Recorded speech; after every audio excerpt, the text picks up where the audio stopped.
ओम नमः शिवाय, हर हर महादेव, जय महाकाल। आप सबको पता है मेरे देव आदिदेव महादेव जी का महीना चल रहा है। आप सभी लोगों के ऊपर महादेव जी की कृपा सदैव बनी रहे। आपकी सारी मनोकामना इस सावन के महीने में पूरी हो, यही मैं महादेव जी से प्रार्थना करता हूं। आप सबको पता है सावन के महीने के जो बीच में पड़ रहा है ना, अधिक मास का महीना, ऐसा संयोग 19 वर्षों के बाद में बना है। और अधिक मास के महीने की यह है चतुर्थी का दिन, जो कि इस वाले सावन को बहुत ज्यादा खास बनाता है, इस चतुर्थी को बहुत ज्यादा खास बनाता है।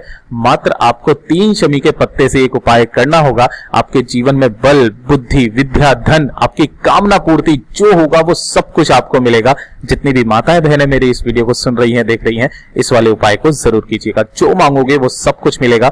पूज्य गुरु जी की कथा से सुन करके और समझ करके पूरे उपाय को बड़े ही विस्तार से बताऊंगा। परंतु उससे पहले आप सबसे एक छोटी सी गुजारिश करूंगा कि जो लोग पहली बार आए हैं, चैनल को सब्सक्राइब जरूर करना और वीडियो को लाइक करके महादेव जी का कोई सा भी प्यारा नाम कमेंट बॉक्स में लिखना मत भूलिएगा। चलिए शुरू करते हैं। सबसे पहले बता देता हूं कि इस वाले पूरे उपाय के अंदर हम लोग 4 अलग अलग उपायों के बारे में बात करेंगे, जो कि बहुत ही सुंदर से उपाय हैं। आपके जीवन की सारी समस्याएं खत्म होने वाली है। सबसे पहले बात करते हैं पहले वाले उपाय की तरफ, ठीक है ना। पहला वाला उपाय सबसे पहले किन लोगों को करना है, इसके बेनिफिट्स क्या है वो मैं आपको बता देता हूं, ठीक है।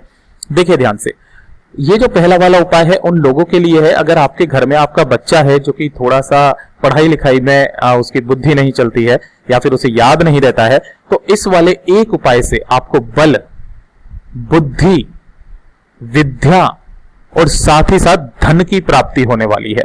अब ये वाला उपाय मैं क्यों बता रहा हूं, चतुर्थी का जो खास दिन है ना, वो भगवान गणेश जी को समर्पित होता है। आप सभी लोगों को बात पता है ना, जो भी चतुर्थी होती है। और जो गणेश जी होते हैं वो बल, बुद्धि, विद्या, धन के दाता होते हैं, आपके विघ्नहर्ता होते हैं। तो मैं उसके लिए भी आपको बताऊंगा, लेकिन अगर आपको जीवन में बल, बुद्धि, विद्या, धन चाहिए, इस छोटे से उपाय को जरूर करना, ठीक है। आपको इसके लिए करना क्या होगा, आपको लेने होंगे शमी के पत्ते। कितने पत्ते लेने हैं? 3 शमी के पत्ते। और ध्यान रखना, शमी का पत्ता यहां से टूटता है, मैं हमेशा अपने वीडियो में बता देता हूं। ये एक गोले के अंदर 1 शमी का पत्ता है, ठीक है। अब इसके बाद में आपको लेना होगा एक तांबे का लोटा, ठीक है। इस तांबे के लोटे में आपको ज्यादा कुछ नहीं भरना है, अपने घर का शुद्ध जल भर लेना, ठीक है। भर लिया अपने घर का शुद्ध जल। उसके बाद में ध्यान रखना कि अगर हो सके तो आप एक गमला शमी के पौधे का अपने घर में जरूर लगा लें। एक गमला या एक पौधा या एक पेड़ जो भी अगर हो सके तो इसे जरूर लगा लें। जितनी भी माताएं बहनें मेरे इस वीडियो को सुन रही हैं, देख रही हैं, इसका प्रभाव यह है कि जिस घर की महिला, जिस घर की स्त्री प्रतिदिन प्रदोष काल में एक दीपक शमी के वृक्ष के नीचे लगा देती है ना, उसके जीवन में, उसके परिवार पर कभी भी जीवन में कोई समस्या नहीं आ सकती है। महादेव का आशीर्वाद उस घर पर सदैव बना हुआ रहता है, ठीक है। तो हो सके तो एक पौधा अपने घर पर शमी का पौधा जरूर लगाना, ठीक है। अब बात करते हैं, यहां पर आपने 3 शमी के पत्ते ले लिए, 1 लोटा शुद्ध जल ले लिया। इन दोनों को लेकर के पहुंच जाना महादेव जी के मंदिर शिवलिंग के पास। सुबह जाना चाहो सुबह चले जाओ, शाम को जाना चाहो शाम को चले जाओ, कोई दिक्कत नहीं है, ठीक है ना। कहां पहुंचना होगा? शिवलिंग के पास में। जैसे ही आप यहां पर पहुंचेंगे, उत्तर दिशा यानी कि नॉर्थ डायरेक्शन की तरफ मुंह करके खड़े हो जाना। अब ध्यान से सुनना, उपाय करने का एक तरीका है, एक नियम है, उसी तरीके से करना। आप यहां पर जैसे खड़े हुए हो ना, तो आपको अपने दाहिने हाथ में एक लोटा लेना है, जो कि आप अपना लेकर के आए हो। इसके अंदर आपको अपनी कामना कहते हुए 1 शमी का पत्ता इसमें डाल देना है ना। सारे नहीं डालने, केवल 1 शमी का पत्ता डालना है। इसके अंदर 1 शमी का पत्ता डालने के बाद इसी वाले 1 लोटे शुद्ध जल को आपको धीरे धीरे एक धारी से ओम नमः शिवाय, श्री शिवाय नमस्तुभ्यं पंचाक्षरी मंत्र या षडाक्षरी मंत्र का स्मरण करते हुए महादेव जी पर समर्पित कर देना। ये समर्पित कर दिया, उसके बाद में आपको यहां पर बैठ जाना है ना। बैठने के पश्चात आपको दाहिने हाथ में पकड़ना होगा दूसरा शमी का पत्ता, और उस दूसरे शमी के पत्ते को आपको समर्पित करना होगा कहां पर? इस जगह पर, जलाधारी पर। यहां समर्पित कर दिया, और यहीं पर समर्पित करने के पश्चात अपनी जो भी कामना है इसे छूते हुए कह देना, ठीक। अब जो तीसरा शमी का पत्ता है ना, उसे एक नियम के साथ में समर्पित करना है। ये जो गणेश जी का स्थान है ना, इस गणेश जी के स्थान पर आपको शमी का पत्ता पकड़े रहना है, यहां पर उसे टच करना है और उस व्यक्ति का नाम और गोत्र बोलना है जिसको बल, बुद्धि, विद्या, धन की जरूरत है, ठीक है ना। उस व्यक्ति का नाम और गोत्र बोलना। काफी बार जितनी भी मेरी माताएं बहनें वो अपने बच्चों के लिए, अपने पति के लिए इस उपाय को करती हैं, तो आप उनका नाम और गोत्र बोल करके भी कर सकते हैं, ठीक है। नाम और गोत्र बोलना, अपनी कामना करना बल, बुद्धि, विद्या, धन की, है ना। और उसके बाद में इसे यहां से उठा करके मेरे देव आदिदेव महादेव जी की शिवलिंग पर समर्पित करना है। किस तरीके से समर्पित करेंगे? जो पत्तियां रहेगी वो आपकी तरफ रहेगी और जो डंडी रहेगी वो दूसरी तरफ में रहेगी। ये चीज ध्यान रखना, ये वाली डंडी। समर्पित करना। यहाँ पर बैठ करके महादेव जी से कामना करना कि आपकी जल्दी से जल्दी सुने, और उसके बाद में ओम नमः शिवाय, श्री शिवाय नमस्तुभ्यम का स्मरण करके वापस अपने घर की तरफ चले आना है। मात्र जो स्त्री, महिला, नारी, पुरुष इस वाले उपाय को 1 से 2 चतुर्थी कर लेता है ना, उसके जीवन में कभी भी धन संपदा की कमी नहीं रहती है, बल बुद्धि विद्या धन हमेशा उसके पास में रहता है। ठीक है, ये तो हो गया पहला वाला उपाय। अब बात करते हैं दूसरे वाले उपाय की तरफ। ठीक है, देखिए दूसरा वाला उपाय किन लोगों के लिए है वो ध्यान से सुनना, समझने की कोशिश करना। अगर आपके जीवन में एक के बाद एक परेशानियां आ ही रही है, खत्म होने का नाम ही नहीं ले रही है, चाहे वो घर से संबंधित हो, नौकरी से संबंधित हो, व्यापार से संबंधित हो, कैसी भी, है ना, चाहे धन वगैरह किसी से भी संबंधित हो, अगर परेशानियों से आप जूझ रहे हो, थक करके हार चुके हो, किस्मत साथ नहीं दे रही है, मात्र एक बार चतुर्थी का ये अचूक उपाय जरूर कर लेना। ठीक है, देखिए आपको लेना होगा इस तरीके से दूर्वा, है ना। अब ये जो दुर्वा होती है ना, मैंने आपको पहले भी बताई थी, भगवान गणेश जी को बहुत ज्यादा पसंद है। ठीक है ना, गणेश जी पर ही चढ़ती है। लेकिन आपको जो दुर्वा ले ली है ना, वो इस तरीके की नहीं लेनी है, गलती से भी मत लेना। ये वाली जो दुर्वा है ना, ये गणेश जी को नहीं चढ़ाई जाती है। काफी सारे वीडियो में मैंने देखा है, ये जबरदस्ती बता देते हैं। आपको सिंपल सी देसी वाली दूर्वा लेनी है, कुछ इस तरीके की। हो सके सफेद मिल जाए तो सफेद ले लेना, बहुत ही अच्छी बात रहेगी। ठीक है, इस तरीके से दुर्वा लेना। हाँ, गट्ठर आपको इस तरीके से बनाना है, और इस गट्ठर को पीछे से है ना ऐसे करके लाल धागा या मोली या कलावा जो भी है ना, उससे आपको इसे बांध लेना है। तो ये तो हो गया गट्ठर तैयार। उसके बाद में आपको 1 लोटा शुद्ध जल तैयार करना होगा। अपने घर का शुद्ध जल भर लेना एक तांबे के लोटे में। ठीक है, और इस वाले गट्ठर को इसी वाले जल में डाल देना। डाल दिया, इस लोटे को लेकर के पहुंच जाना महादेव जी के मंदिर शिवलिंग के पास। सुबह जाओ सुबह चले जाओ, शाम को जाना चाहो शाम को चले जाओ। पूरा दिन चतुर्थी का दिन है, मेरे गणेश भगवान जी का दिन है, जो कि महादेव जी के सबसे प्रिय पुत्र हैं। उत्तर दिशा की तरफ, नॉर्थ डायरेक्शन की तरफ मुंह करके खड़े हो जाना, और जो आपने एक लोटा लिया है जिसके अंदर आपने दुर्वा डाली हुई है, तो उस दुर्वा को आपको बाहर निकालना है, और उस 1 लोटा शुद्ध जल को मेरे देव आदिदेव महादेव जी पर जाते ही ओम नमः शिवाय, श्री शिवाय नमस्तुभ्यम का स्मरण करते हुए समर्पित कर देना। ठीक है, समर्पित कर देने के पश्चात यहां पर आपको बैठ जाना है, और बैठने के पश्चात आपको अपने दाहिने हाथ में पकड़ना है, और जो बायां हाथ है ना, उसको आपको लगा लेना है अपने हाथ पर। ठीक है ना, अकेले हाथ से इस उपाय को मत करना।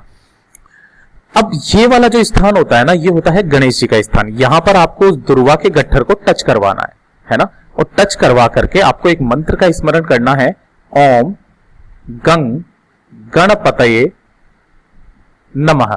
ठीक है ना, इस वाले मंत्र का आपको स्मरण करना है, और फिर इसके उठा लेना है ना। उठा लिया, अब उठाने के बाद फिर से वापस इसे टच करना है, फिर से इसी मंत्र का स्मरण करना है, और फिर उठा लेना है। फिर आपको टच करना है, इस मंत्र का स्मरण करना है, फिर उठा लेना है। ऐसे ही आपको इसे टच करवा करके कुल कितनी बार करना होगा? 17 बार ऐसे करना होगा। जब आप 17वीं बार इसे टच कर रहे होगे ना, तो टच करने के पश्चात आप अपना नाम और गोत्र बोलना, और नाम और गोत्र बोलने के पश्चात आप उनसे महादेव जी से प्रार्थना करना कि मेरे जीवन में समस्या ही समस्याएं बनी हुई है, एक के बाद एक समस्या आ रही है, महादेव जी कुछ ऐसा कर दीजिए कि मुझे इन समस्याओं से जूझना ना पड़े। जैसे भी आपको कामना करनी है, अपनी कामना बोल करके और इस गट्ठर को उठा करके महादेव जी की शिवलिंग पर समर्पित कर देना। बस इतना सा छोटा सा उपाय करना है, 1 से 2 चतुर्थी कर लेना, आपके जीवन की सारी समस्याएं हमेशा के लिए खत्म जरूर हो जाएगी। ठीक है, अब बात करते हैं तीसरे वाले उपाय की तरफ। जो ये तीसरा वाला उपाय होगा, ये होगा आपकी रोग मुक्ति के लिए, है ना। किसके लिए होगा? रोग मुक्ति के लिए। अगर आपके घर में कोई भी व्यक्ति बहुत ज्यादा बीमार है, या फिर उसे छोटी छोटी सी चीजों को लेकर के मौसम बदल रहा है तो उससे बीमार पड़ जाता है, इस छोटे से उपाय को आप करना, उसके परिवार का कोई और भी सदस्य कर सकता है। और अगर चाहते हो कि आपके जीवन में कभी भी किसी भी तरीके का कोई रोग ना हो, तो इस उपाय को करना स्टार्ट कर दीजिए। आप यकीन नहीं मानेंगे, इस वाले उपाय को मैं डेली करता हूं। ठीक है, लेकिन मेन जो उपाय है चतुर्थी के दिन जरूर करना। आपको करना क्या होगा, इसी तरीके से आपको देसी घास धूप जो होती है, दुर्वा होती है, वो आपको ले लेनी है सिंपली, है ना। और 1 लोटा ले लेना है शुद्ध जल अपने घर का। ठीक है, और इसी के साथ में ले लेने हैं थोड़े से काले तिल। ठीक है ना, चुटकी भर काले तिल। इन तीनों चीजों को लेना, महादेव जी के मंदिर चले जाना शिवलिंग के पास में। मुख रखोगे अपना उत्तर दिशा यानी कि नॉर्थ डायरेक्शन की तरफ। ठीक है, अब यहां पर आपको सबसे पहले क्या करना है, जो 1 लोटा शुद्ध जल लिया है ना, इसी के अंदर आपको दुर्वा डालनी है, और इसी के अंदर आपको क्या डाल लेना है, काले तिल भी डालने हैं।